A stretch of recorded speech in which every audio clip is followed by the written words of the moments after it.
देखो गाइज, ये ग्रुप 13 और 14 के कुछ इंपॉर्टेंट यहाँ पे पॉइंट मैं लेके आया हूँ। ठीक है, बिल्कुल भी आपको छोड़ के नहीं जाना है। लास्ट टाइम पे इसको एक बार जरूर जरूर आपको देख के जाना चाहिए। ठीक है, असर रीजन के क्वेश्चन मिल सकते हैं और डायरेक्ट क्वेश्चन आपको मिल सकता है इस बार नीट 25 में। ठीक है, तो वो क्या है मैं अभी आपको दिखा दे रहा हूँ। बेसिकली देखो, एक चीज़ तो ये सभी लोगों ने बहुत अच्छे तरीके से पढ़ी होगी, ये वाली चीज़। ठीक है, ये जो आपका AlCl3 क्यों मतलब ये क्यों डाइमर बनाता है, achieve the stability. Reason is that, देखो AlCl3 होता है बेसिकली, ये इस फॉर्म में एग्जिस्ट कर ही नहीं पाता है बिकॉज ये अभी लुईस एसिड है। ठीक है, एनसीईआरटी एग्जाम्पलर में क्वेश्चन दिया है, ये क्या है, लुईस एसिड है अगर जो आपका पूछा जाए तो। ठीक है, बट ये इस सिचुएशन में नहीं रह सकता है, इसको डाइमर बनाना ही पड़ेगा। तो ये Al2Cl6 के रूप में रहता है। अब इसमें काम की देखो बात क्या है, देखो काम जो जो क्वेश्चन पूछा जाएगा आपके लिए वो मैं बता रहा हूँ आपको। जरा गौर करो यहाँ पे, Cl और एल्युमिनियम और Cl, ये जो इनर बॉन्ड इसके हैं, मतलब क्लोरीन एल्युमिनियम क्लोरीन के जो इनर साइड के बॉन्ड हैं, बॉन्ड एंगल, ठीक है, ये आपका 79 डिग्री का, मतलब अंदर का जो इनर बॉन्ड एंगल है Cl के बीच का, वो 79 डिग्री का है। बट अगर जो आप इसको देखो, Cl का जो आउटसाइड वाला बॉन्ड एंगल है ये ज़्यादा बड़ा है। आप देखो, मतलब बाहरी जो बॉन्ड एंगल है Cl का, वो आपका जो है ज़्यादा है और अंदर का जो है वो कम है। ठीक है, आगे आ जाओ। ये देखो जो टर्मिनल Cl लगा हुआ है, मतलब कितने टर्मिनल Cl, यहाँ पे 4 टर्मिनल, देखो ध्यान से देखना, एक ये 2 3 और ये 4 टर्मिनल Cl लगे हुए हैं। ठीक है, तो इनकी जो डिस्टेंस है टर्मिनल वाले की, ये 206 पिकोमीटर है। और जो अंदर के जो Cl बॉन्ड है, इनकी जो डिस्टेंस है ये कितनी है आपकी, 221 पिकोमीटर। बहुत अच्छे तरीके से आपको ये चीज़ें पता होनी चाहिए, और ये डाइमर क्यों बनाता है ये बात भी आपको अच्छे से पता होनी चाहिए। ठीक है, ये हो गया। अभी मैं बता रहा हूँ आपको, एक थोड़ा सा वेट करना। ठीक है, वो इम्पोर्टेंट पॉइंट क्या है वो मैं आपको, अच्छा ये डाइबोरेन सभी ने पढ़ा होगा। बनाना बॉन्ड क्या होता है, 3 centre 2 electron bond, this is called as banana bond. ठीक है, ये सब चीज़ें पता होंगी सभी को।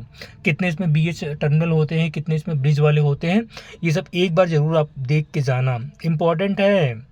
आ जाएगा तो फिर दिक्कत हो जाएगी तुम लोगों के लिए। अब कई लोग इसमें बोलेंगे कि एनसीईआरटी में नहीं दिया है, भैया नहीं दिया, आ जाएगा तो पता चल जाएगा दिया है कि नहीं दिया है। ठीक है, तो फिर बैठ के रोना, फिर बैठ के वहाँ पे कि काश पढ़ लिए होते हैं। ओके, देखो क्या इंपॉर्टेंट है गाइज, ये एक सेकेंड, हाँ ये देखो यहाँ पे, ये देखो, ये इतना पैरा मुझे लग रहा है इस बार ये पक्का रखा एकदम है आपके नीट एग्जाम में, इतना पैरा यहाँ से लगा कि यहाँ तक। कैसे, एक एक लाइन पढ़ो इसकी। Carbon also has an unique ability to form p pi multiple bond. Carbon के पास में यूनिक प्रॉपर्टी होती है कि वो पी पाई मल्टीपल बॉन्ड बना ले with itself and with other atom. देखो ये अपने आप भी पी पाई बना सकता है, मतलब कार्बन पी पाई बना सकते हैं, लेकिन ये दूसरे के साथ में भी बना सकता है। देखो यहाँ पे एग्जांपल दिया है, इसका रीज़न देखो दिया है कि क्यों ऐसा करता है ये, इसका रीज़न पढ़ लो यहाँ पे। With itself and with other atom of small size, पहली बात तो एटम जो है वो स्मॉल साइज की होनी चाहिए, एंड हाई इलेक्ट्रोनेगेटिविटी। ठीक है, उनकी इलेक्ट्रोनेगेटिविटी क्या होनी चाहिए, high. For example multiple bonding are carbon carbon double bond, carbon carbon triple bond, carbon oxygen double bond, carbon sulphur double bond, carbon nitrogen triple bond. तो देखो ये अपने साथ में भी बना रहा है और दूसरे के साथ, लेकिन इनकी सबकी इलेक्ट्रोनेगेटिविटी क्या है, देखो सबकी हाई है भाई, इलेक्ट्रोनेगेटिविटी इनकी सबकी हाई है। ये कार्बन लेड के साथ नहीं बना सकता, लेड बहुत ही इलेक्ट्रोपॉजिटिव है। ठीक है अब समझ में आ गया, पी पाई बॉन्ड कार्बन अपने आप भी बना सकता है और दूसरे हाईली इलेक्ट्रोनेगेटिविटी एटम के साथ में बना सकता है, लेकिन शर्त एक और भी है कि उनका साइज जो है वो स्मॉल होना चाहिए।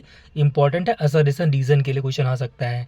Heavier element do not form p pi bond because their atomic orbital are too large and differs to have effective overlapping. पहली बात तो इनके जो अगर जो हैवी मेटल एलिमेंट होंगे वो पी पाई बॉन्ड नहीं बना सकते हैं, रीज़न उनकी इलेक्ट्रोनेगेटिविटी भी बहुत कम होगी और इफेक्टिव उनकी ओवरलैपिंग भी क्या होगी, कम होगी। तो ये ऐसा रीज़न के लिए भाई बहुत ज़बरदस्त टॉपिक है आपके लिए, एक बार इसको पढ़ के जरूर जाइए आप। आगे आ जाओ यहाँ पे, catenation property.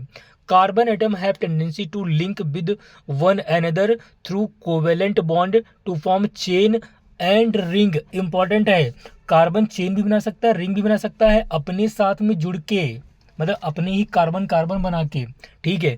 This property is known as catenation. This is because CC bond are very strong. CC bond बहुत ही स्ट्रॉन्ग होता गाइज है। Down the group size increases and electronegativity decreases and thereby tendency to show catenation decrease. अब देखो यहाँ पे आ जाओ, क्या इंपॉर्टेंट है कैटेनेशन के लिए। देखो पहली बात तो साइज अगर जो इंक्रीज कर गया और इलेक्ट्रोनेगेटिविटी डिक्रीज कर गई तो फिर गाइस कैटेनेशन नहीं हो पाएगा। तो कैटेनेशन के लिए इंपॉर्टेंट क्या है, साइज कम होना चाहिए और हाई इलेक्ट्रोनेगेटिविटी होनी चाहिए, तब जाके ये कैटेनेशन प्रॉपर्टी शो करता है carbon. This can be clearly seen from bond enthalpy values, ठीक है। बॉन्ड एंथैल्पी वैल्यूज भी इनकी जबरदस्त हो जाती है। रीजन इज दैट कार्बन और कार्बन बहुत ही छोटे छोटे होते हैं, आपस में कैटेनेशन कर लेते हैं और इनकी इलेक्ट्रोनेगेटिविटी भी बहुत ज़बरदस्त होती है। आगे आ जाओ, द ऑर्डर ऑफ कैटेनेशन, यहाँ पे आ जाओ। ये ऑर्डर आपको बहुत अच्छे तरीके से पता होना चाहिए गाइज, डायरेक्ट एग्जाम में आ जाएगा।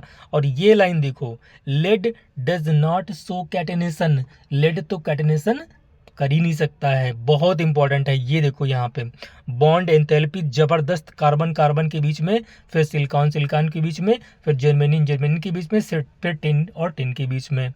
यहाँ पे आ जाओ, due to property of catenation and p pi bond formation, carbon is able to show allotropic. अब क्वेश्चन आएगा ऐसा रीजन में कि carbon can show allotrope formation, मतलब कैन फॉर्म एलोट्रॉप्स।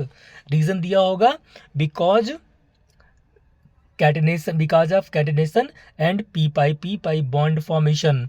आधे लोग बेहोश हो जाएंगे वहां पे, लेकिन अगर जो आपने ये लाइन पढ़ी होगी तो आप कर ले जाओगे। एलोट्रॉप क्यों बनाता है कार्बन, इसका साफ साफ यहाँ पे रीजन दिया है। और ये ऐसा रीजन का क्वेश्चन गाइस बहुत ही जबरदस्त बन सकता है इस बार नीट एग्जाम के लिए, छोड़ के नहीं जाना, आपको पढ़ के जाना है। Due to property of catenation और P pi bond formation, carbon allotrope भी बना सकता है। और 3 एलोट्रॉप तो आपको पता ही रहते हैं, ठीक है। कौन कौन सा, डायमंड हो गया, ग्रेफाइट हो गया, फुलरेंस हो गया, इसके अलावा बहुत सारे हैं बट इंपॉर्टेंट 3 उसमें हैं, ठीक है। यहाँ पे आ जाओ, देखो यहाँ पे ये देखो भाई साहब, डायमंड के बारे में दिया है, ठीक है। डायमंड में हाइब्रिडेशन तो पता ही रहती है कितनी होती है, sp3 होती है। यहाँ पे बताओ, ये क्रिस्टलाइन, आपका क्रिस्टलाइन होता है, ठीक है, क्रिस्टलाइन होता है, sp3 हाइब्रिडेशन होती है। दूसरी बात यहाँ पे टेट्राहेड्रल फैशन होता है arrangement. The CC bond length 154 picometre की होती है डायमंड के केस में। The structure in extend in space and produce rigid 3 dimensional network of carbon term. 3D यहाँ पे स्ट्रक्चर होती है, ये देख लो बहुत अच्छे तरीके से। ये किसका है, यहाँ पे ये है आपका डायमंड का और ये है ग्रेफाइट का। यहाँ पे हेक्सागोनल दिखाया गया है। यहाँ पे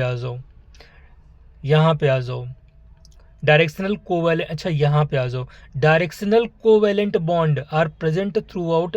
इंपॉर्टेंट है, किस टाइप के कोवैलेंट बॉन्ड होते हैं, डायरेक्शनल कोवैलेंट बॉन्ड होते हैं। ये लाइन है, लाइन से क्वेश्चन पूछा जाएगा।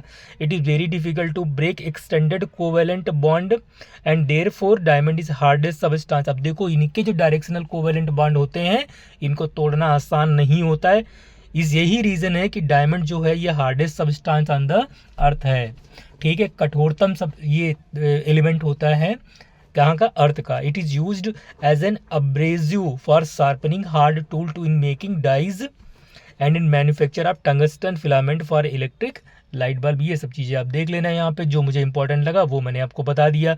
यहाँ पे देखो लिखा भी है, diamond is covalent yet it is high melting point. क्यों ऐसा होता है, क्योंकि diamond has 3 dimensional network involving strong CC bond which is very difficult to break and in turns high melting point. और इसके अलावा इसमें भैया जो कोवेलेंट बॉन्डिंग होती है ये बहुत ही ज़बरदस्त होती है। क्लियर है, हार्ड कोवेलेंट मतलब इसमें जो डायरेक्शनल कोवेलेंट बॉन्ड होता है इसको तोड़ना इतना आसान नहीं होता। बाकी देखो ये सब चीज़ें आप पढ़ लेना, जो मुझे इंपॉर्टेंट लगा वो मैंने आपको बता दिया, ठीक है। तो फिर मिलते हैं, और पढ़ लेना कि यार पढ़ लो यार, इंपॉर्टेंट चीज़ें हैं, ठीक है। तो मिलते हैं फिर किसी और टॉपिक के साथ में, तब तक के लिए